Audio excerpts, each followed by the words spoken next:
Just read a short story called Dead Jack and the Mystery of Room 2116, and I did have to look that up because I have trouble remembering numbers. This is my first experience with the character of Dead Jack. I gotta admit, I found this a pretty fun ride. If you don't know Jack, he's a zombie detective from an alternative New York, and he has a homunculus partner. He's addicted to fairy dust, and if he doesn't have it, he'll turn into a ravenous monster and eat the entire city. In this short story, he's decided to take a job as a hotel detective in a haunted hotel. Monster Island on Kubrick Hill. So yes, this is a parody of The Shining.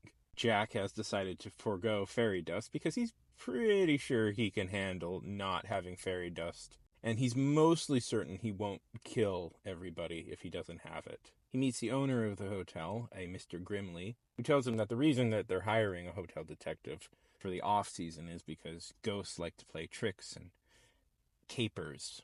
He needs somebody to manage this. But if you're curious, hotel detective is not like a made-up fantasy thing. That's a real deal job you can have. It's a strange job that I don't fully understand, but for my best summations, a detective, but for hotel, should read more into it. But as the months pass, stranded in this hotel, he immediately goes mad because he doesn't have fairy dust. He decides that, you know what, I'm going to look into the room 216, even though the owner of the hotel said explicitly not to. Also, there was a whole incident with the previous hotel detective where she killed her family, very much like The Shining. You know who's in room 216? Yeah, it's the ghost of the previous detective. And she influences Jack to try and kill his homunculus sidekick after Jack eats a bit of her. That's not me doing a double entendre. He literally eats her hand. Turns out he was being possessed by her.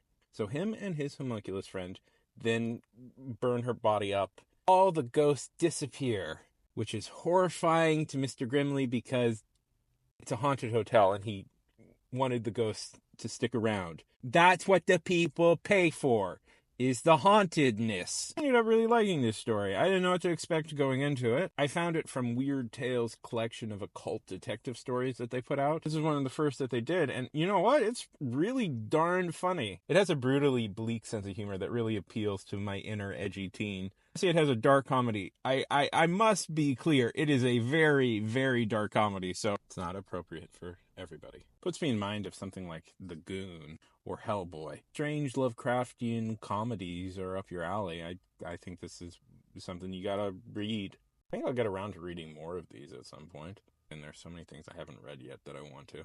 But I need to watch the same YouTube videos over and over again. The Law! I have to! No, but check this stuff out. It's really fun.